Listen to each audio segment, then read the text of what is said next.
The cry beneath the rusted dock. The sky above was dark red, and the wind carried the smell of rust and smoke. David, a human explorer, walked through the ruins of an old alien city. Everything was broken. Buildings torn apart, streets filled. With metal bones and silence everywhere, David wasn't supposed to be here long. He came to search for old tech, maybe something valuable. But he heard something strange, a sound that didn't belong. A cry. Faint. Soft. Like someone crying in pain or fear. David stopped walking. He listened again. The cry came from below. Under the broken dock nearby. He moved slowly. His boots stepped on old metal plates. The crying grew clearer. He held his weapon close and went down the crooked stairs. What he found under the dock shocked him. A woman, clearly alien, sat in the shadows.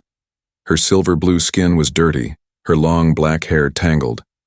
She held two small children close to her chest. Both kids looked thin, tired, and hungry. One child was sleeping and the other was whimpering softly. The woman looked up at David. Her eyes glowed green, bright even in the darkness. She did not beg. She did not scream. She simply whispered, "Are you human?" David nodded slowly. She took a deep breath and said something that surprised him. "Please, adopt my children." David's heart skipped a beat. "What?" Her voice cracked. "They are starving. They have not eaten in 2 days. I have nothing left, not even hope." David stepped closer. "Who are you?" "My name is Malia. I was a wife. Now I'm only a mother. My mate died in the war. I ran. I survived. And they punished me for that." She moved her cloak and showed David a mark on her shoulder, burned deep into her skin. It was black and cruel. "This is the Soldra, a mark given to those who are rejected. My people say I should have died with my husband. They say I am a shame." David looked at the children. Their eyes were dull, but they still held on to their mother. They were scared, but they trusted her. He knelt down and reached into his bag. He took out a protein bar and a water pack. "Here, for the kids." The woman didn't touch the food. She looked at her children and gently nodded. The boy took the bar and shared it with his sister. "Thank you," she said softly. "You didn't have to stop. Most people don't even look at us anymore." David sat beside them. "You're not junk. You're a family." Malia shook her head. "No, we are ghosts. No one wants a widow with a shame mark. No one wants homeless children. Our own people chased us away. I have been hiding here for many days." David's eyes narrowed. "There's no one helping you?" She looked down. "No, I thought death would come before help." There was silence for a moment. Then Malia looked straight at David. "You are the first living soul to speak to me with kindness. That is why I ask. Take them. They deserve better." David's voice was firm. "I won't leave you here." She blinked. "But why?" He looked at her and said, "Because no one deserves to die forgotten, and your children need their mother." Her lips trembled. She didn't cry, but her body shook from the cold and hunger. David took off his coat and put it around her. "You'll come with me," he said. "I know a safe place outside the city. I'll build shelter, share food." She didn't answer right away. Then she gave a slow nod. "You are different, human. Thank you." David helped her stand. She held her daughter and David lifted the boy. The children didn't protest. They leaned into him as if they had known him for years. As they stepped out into the broken street, David glanced around. Something felt off. Up on a rooftop far behind them, a small drone floated in the shadows. Its red sensor light blinked once, silently. It had been watching the whole time. Recording. A home in the dust. The desert wind blew softly across the ruins. David stood on a hill made of broken metal and ash, hammering old pipes together. He had found an abandoned water tank and turned it into a small shelter. It wasn't much, but it was dry, safe, and hidden. Malia sat nearby on a flat rock. Her silver blue skin looked pale under the orange sky. She gently combed dust from her daughter's hair using her fingers. Her son sat beside her holding a cracked toy David had given him. This was not a home, but it was the first roof they had slept under in many days. David returned with a few supplies, mostly rations and a heat pack. He handed a small foil-wrapped bar to Malia. "It's not real food, but it'll fill your stomach." She looked at him, then broke it in half. She gave the bigger piece to her children. David sat down on the other side of the fire. "You always feed them first." "They are my heart," she said quietly. There was silence for a moment, broken only by the wind and the soft chewing of two small mouths. Then David asked, "Why did they mark you?" Malia looked at the flames. "Because I lived." He frowned. "You already told me that." She sighed. "There's more. The truth is worse." She pulled her cloak aside and pointed to the burned mark on her shoulder. "This mark doesn't just mean shame, it means I can never return, not to any city, not to any village, not even to the grave of my husband. I am banned across 5 moons. David stared at her, shocked. "All that because you survived?" She looked at him. "Because I refused to die when the elders said we must. I took my children and ran. They said it was betrayal." David's fists clenched. "Your people sound like monsters." Malia shook her head. "No, they are not monsters. They are just trapped in old laws, in honor, in pride. They fear weakness. And a mother running with children? That is weakness to them." David threw a stone into the dirt.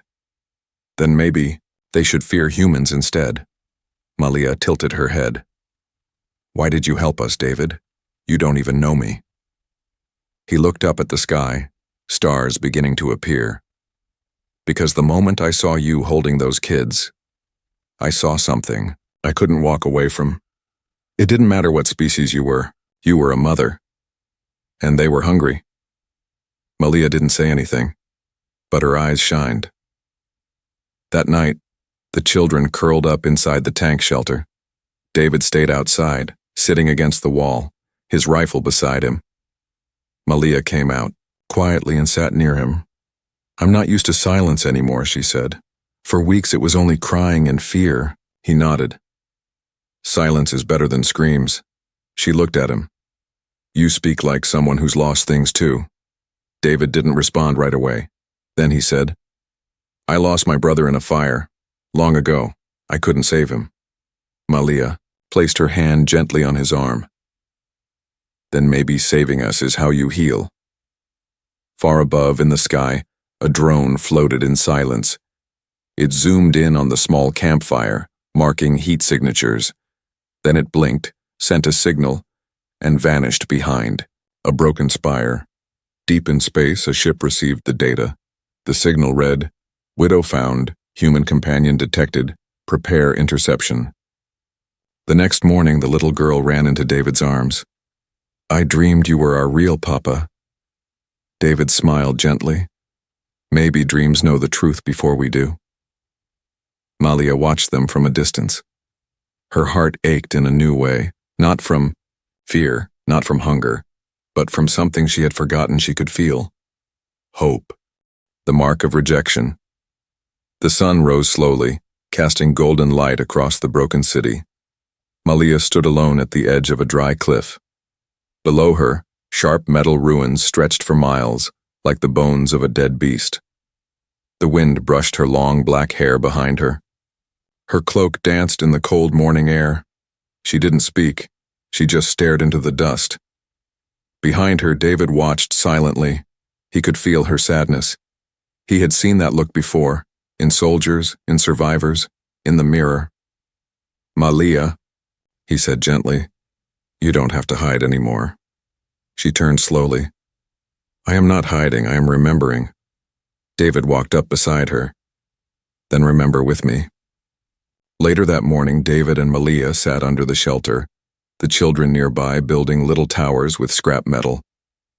David took out a medical scanner to check the boy's fever. As he worked, he asked quietly, "Tell me the truth, Malia. Why did they mark you like that? Why do they hate you so much?" Malia looked at her children for a long time, then slowly pulled her sleeve down and turned her back toward David. "This," she said, pointing to the deep burn on her shoulder, "is not just a shame mark.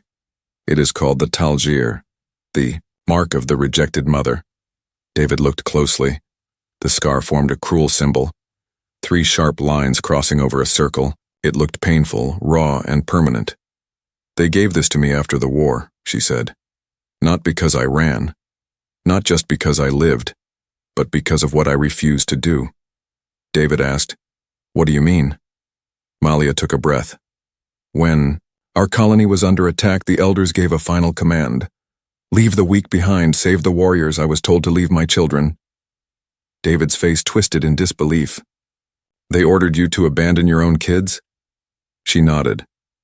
"I refused. I took them and ran. That was my crime." David was silent for a long time.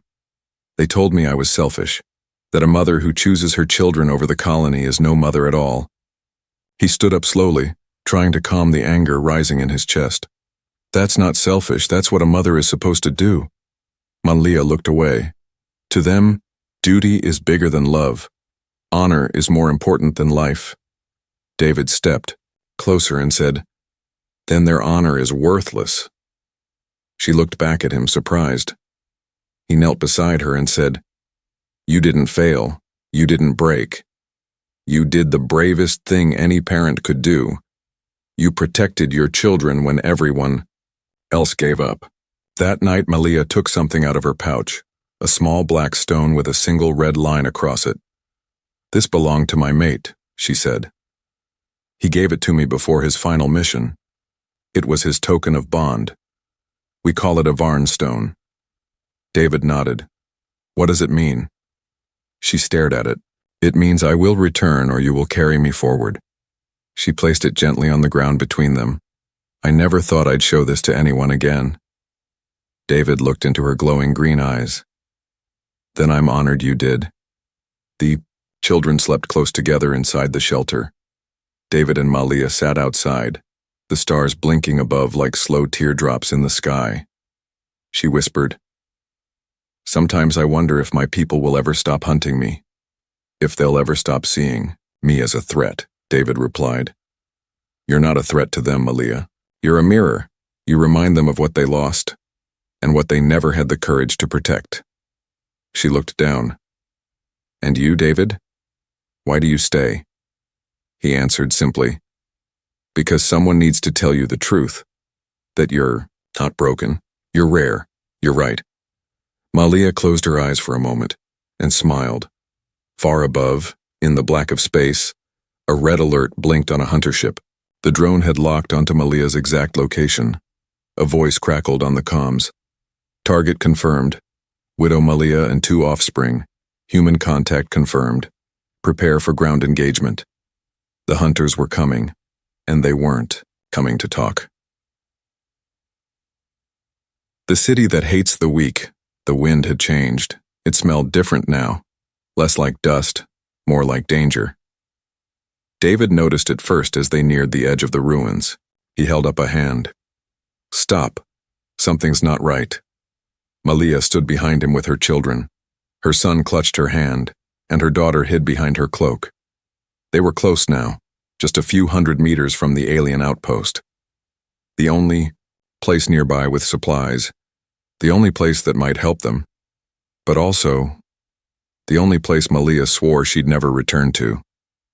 David glanced down the narrow path into the trade center. The buildings there still stood, tall, rust-colored towers, with flickering lights and steel banners that moved in the breeze. A few aliens walked between market stalls. Guards stood at corners with stun spears. David turned to Malia. "We need food, medicine, water. It's our only option." Malia's voice was flat. "They will spit on us, maybe worse." "I won't let them hurt you," he said. She pulled her hood low. "They don't need to touch me." Their words cut deeper. As they entered the outpost, voices dropped. Heads turned. A human? Here? But what really caught their attention was who he was with. A widow. And not just any widow. One with the soldier mark. The shame mark. The Cursed Mother. David tried to walk with confidence. He moved toward a vendor selling ration packs. "I need food and medical gel." The old alien behind the stall looked at David, then at Malia. He sneered. "She's with you?" David nodded. The vendor spat. "Then take your cursed woman and leave. We don't serve traitors." David's jaw tightened. "She has children. They're starving." "Let them starve," another voice said behind him. David turned. A tall alien in black armor walked up, flanked by two others. His eyes glowed orange. "You walk with disgrace," the armored alien growled. "Why?" "She saved lives," David said calmly. "And I protect people like that." "She broke the sacred law," the man barked. "You dishonor your species by standing beside her." David stepped forward. "Then maybe your law is the problem." The armored alien grinned cruelly. "We should put that to the test." He drew his blade, long, curved, sharp. But before he could strike, a loud metallic voice interrupted. "Enough!" An old merchant with a single silver eye stepped forward. He wore torn robes and leaned on a metal cane. "I remember this widow," he said. "She saved my granddaughter during the fire, while your warriors ran." He looked at David and tossed a small pack of supplies to his feet. "Take it, then leave. This place has no soul left to offer." David picked up the pack. "Thank you." The merchant looked at Malia. "You are not the one who should carry shame." Malia gave a small bow, holding back tears. They turned to go. But as they walked away, the armored alien hissed, "She's marked. No place will ever want her. She belongs in the dirt." David stopped. Slowly, he turned his head. "No," he said. "She belongs with me." And then he walked away without looking back. Back at their shelter that night, the children were quiet. Malia sat on a rock holding a cup of warm broth David had made. She hadn't spoken in an hour. David sat across from her. "You were right," he said. "That place was poison." She stared into the fire. "It always was." He leaned closer. "But I saw something. Even with all their hate, there was one man who remembered your kindness." She didn't respond. He added, "You're not forgotten, not anymore." Malia looked at him finally. "When I stood in that market, I felt like I was back in the trial chamber, the day they burned my mark into my skin." Her hand touched the scar through her sleeve. David said nothing. He just reached out, took her hand, and squeezed gently. "You're not on trial anymore," he said. "You're free and you're not alone." High above them, a ship floated in the clouds. Inside, red lights blinked. The hunter commander read the signal. "Widow located. Human confirmed. Ground contact imminent," he smiled behind his helmet. "She chose a human over her people, then she dies with him. The lonely stars know her truth." The fire crackled quietly. Above them, the sky was full of cold stars, glowing softly like 1,000 watching eyes. Malia sat beside the fire, her cloak wrapped around her shoulders. Her children were asleep inside the shelter, safe and warm. David sat across from her, carefully checking his weapon.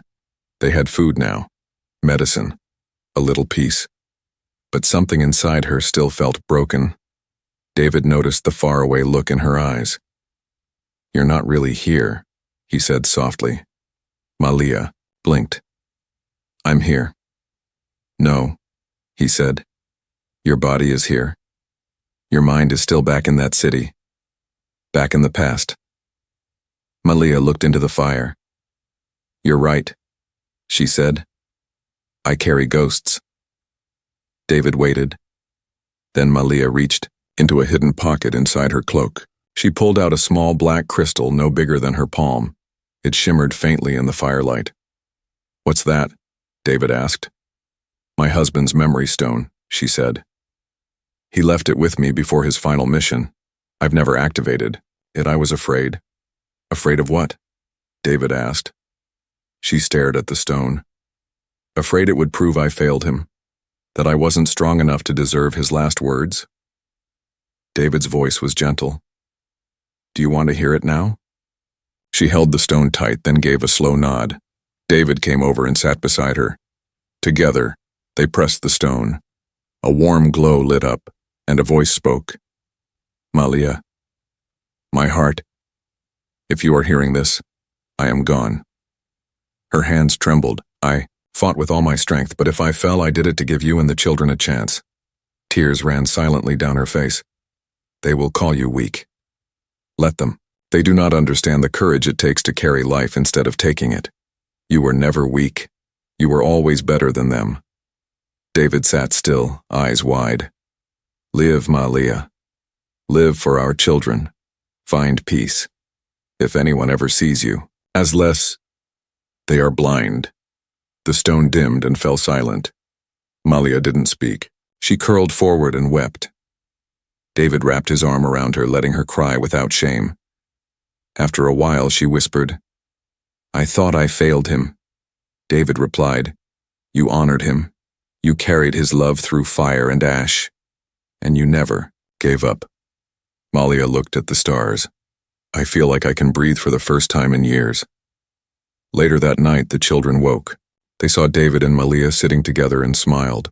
The little girl asked, Mama, why are you crying? Malia knelt down and kissed her forehead. I was carrying sadness, little star. But now, I think I'm starting to let it go. At sunrise, David climbed a rocky cliff nearby to scout the horizon. What he saw made his blood run cold. 3 shadows in the sky. Sleek, black, fast, hunter ships. He ran back to camp. We need to move, now. Malia's smile faded. They've found us. David nodded. I saw their ships, they're coming fast. She looked at her children. I won't run again. We don't have to, David said. He pulled out a small device from his backpack. This is a human emergency beacon, I've never used it. She stared at him. You had that this whole time? He nodded. Didn't want to attract attention. But now I want all the attention. He pressed it. The device blinked red. Far above, in human-controlled space, a signal lit up. Distress call, human plus civilians under attack. Response time 14 minutes. Back at the camp, Malia stood tall. She no longer hid her mark. She no longer bowed her head. She strapped a small knife to her leg and said, If they come, they will see the mother who refused to die. David looked at her proudly. And they'll regret it. High in the clouds, the hunter ships began to descend. Their commander's voice echoed inside the ship. Bring her alive. Kill the human if needed. No mercy. Malia held her children one last time before placing them in the back of the shelter. She looked at David. No matter what happens, thank you for seeing me. Not as a shame. Not as a burden. But as a mother. He touched her cheek. You are more than that, Malia. You're a warrior. She smiled softly. I'm ready now. The ones who hunt the widow. The sky was no longer quiet. It screamed. 3 black hunter ships broke through the clouds, their engines roaring like angry beasts. Dust exploded from the cliffs as they descended toward the old ruins where Malia and David had made their camp. Inside one of the ships stood a tall alien in silver-black armor. Commander Jacques. He stared at the live feed sent by their drone. Malia, her human protector, and 2 small alien children. He growled. She carries the mark of Soldra, he said. She should have died years ago. Another soldier asked, What about the human? Commander Jacques' voice was cold. If he stands with her, he dies as one of them. Down below, David watched the sky darken. The children hid inside the shelter, clutching each other. Malia stood at the cave entrance, wind tugging at her cloak, face sharp with focus. They're here, she said. David nodded. I counted, 10 heat signatures dropping from each ship, 30 soldiers. Maybe more. Malia's voice didn't shake. Then we make them count each step. David reached into his gear and handed her a pulse grenade. Can you use this? She activated it without even blinking. I led squads during the war. I was not just a mother, I was a fighter. He looked at her with respect. I believe you now more than ever. She gave a faint smile. I believe in me now too. The first squad of hunters landed outside the canyon. Their black armor gleamed and their weapons buzzed with energy. They moved in silence like shadows trained to kill. One soldier sent a message. We've found the shelter, engaging now. But before they could move, boom! A hidden mine exploded beneath their feet, sending fire and rock into the air. David and Malia launched the attack from above. David's rifle fired blue bolts. Malia threw the pulse grenade. It bounced once, twice, and then, flash. It lit the canyon like a small sun. 5 hunters dropped instantly. The rest scrambled for cover. Inside the shelter, the children shook, holding hands. The little girl whispered, "Will Mama win?" The boy said quietly, "Mama always wins." Back outside, Malia moved like a shadow, darting from rock to rock, blade in one hand, stolen rifle in the other. She took down 2 more hunters, one with a shot, one with a knife. David covered her from above, shouting warnings and directions. 3 to your left, incoming from the ridge.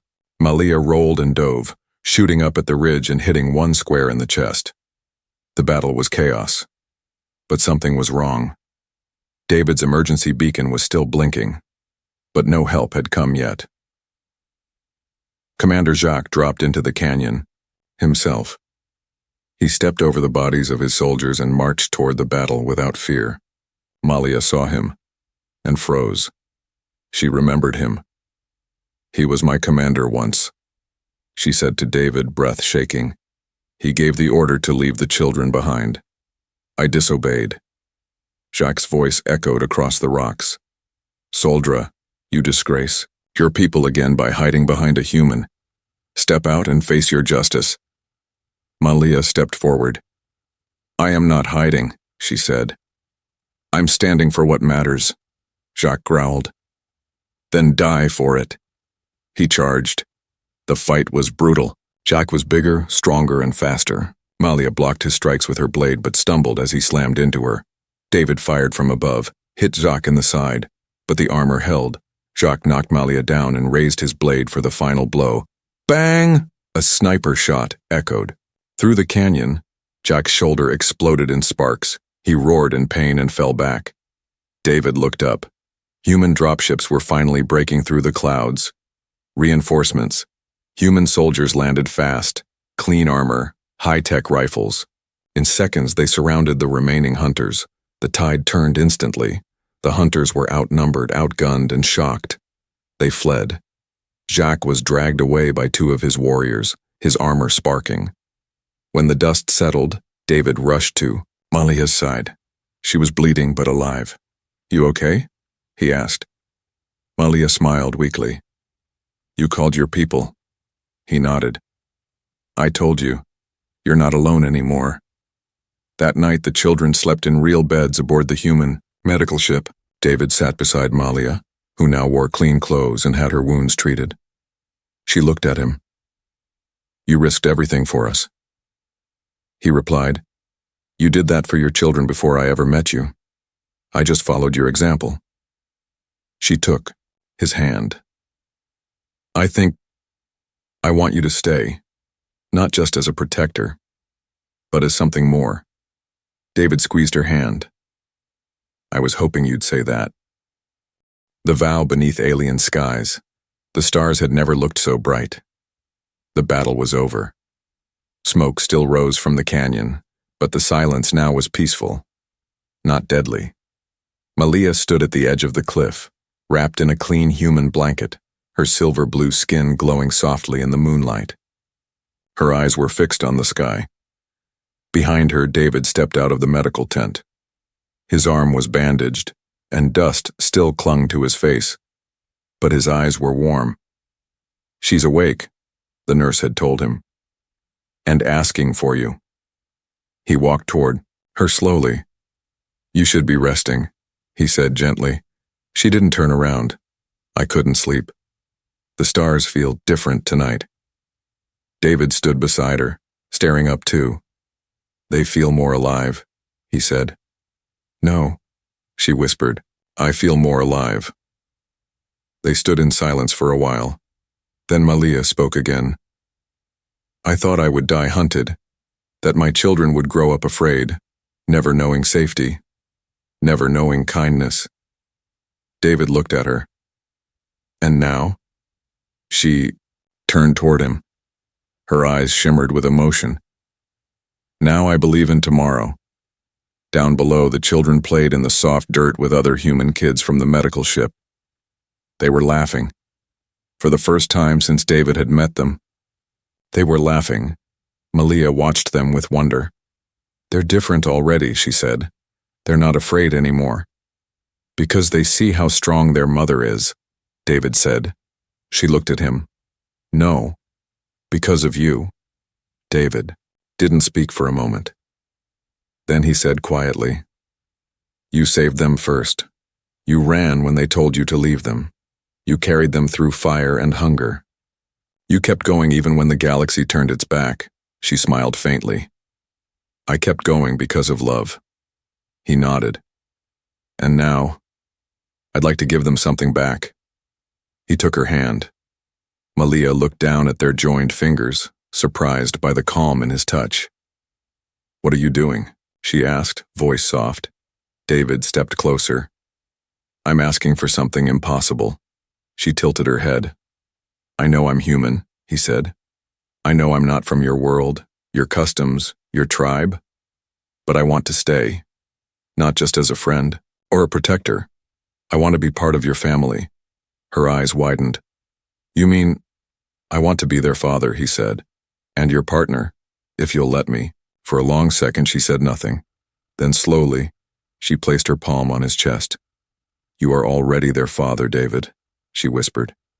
"And you are already more than I ever dared to hope for." Then she did something she hadn't done in years. She leaned in and kissed him, not out of fear. Not because she was lost, but because she was finally free. That evening, a special human officer came to speak with Malia and David. His name was Captain Renaud. "We've cleared the region," he said. "The hunters have retreated. But we expect more to come in the future." Malia stood tall. "Let them come." Renaud smiled. "That's what I wanted to hear. Now, there's a human colony on the moon of Varela 9. It's peaceful, open. They've offered you and the children a home. Permanent, if you wish it." David looked at her. Malia didn't hesitate. "Yes." 2 days later, they boarded the transport ship. As the engines hummed to life, Malia's children sat at the window staring out at the stars. Their eyes were wide, their faces full of wonder. David buckled them in, then sat beside Malia. "You okay?" he asked. She took a deep breath. "I never thought I'd leave that planet alive. Now I'm leaving with more than I ever dreamed." David smiled. "A second chance," she nodded. "A real future." On Varela 9, the sun was warm and golden. Trees swayed in soft wind. The colony was simple: green fields, clean homes, safe roads. David helped Malia unpack in their small new house. Her children ran outside chasing a floating ball gifted by a human neighbor. That night, David and Malia sat on their porch. The stars looked different here, too. She leaned her head on his shoulder. "Do you think they'll remember the pain?" "They'll remember the journey," he said, "and that their mother fought through the stars for them." Malia smiled. "I never imagined a life like this." David took her hand again. "You gave it to yourself. I just helped light the path." Weeks passed. Malia began teaching at the local center, showing alien and human children stories from her people's history, not the broken laws, but the true heart, kindness, courage, love. David joined the colony's security team. They were building something together. One night, their daughter crawled onto David's lap and asked, "Are you really my papa now?" David looked into her glowing green eyes. "I always was." In the quiet of that peaceful world, the widow who was once hunted, who was once marked and rejected, now stood proud, loved, and unbroken. And in the skies above, stars blinked softly, not in sorrow, but in blessing. The end.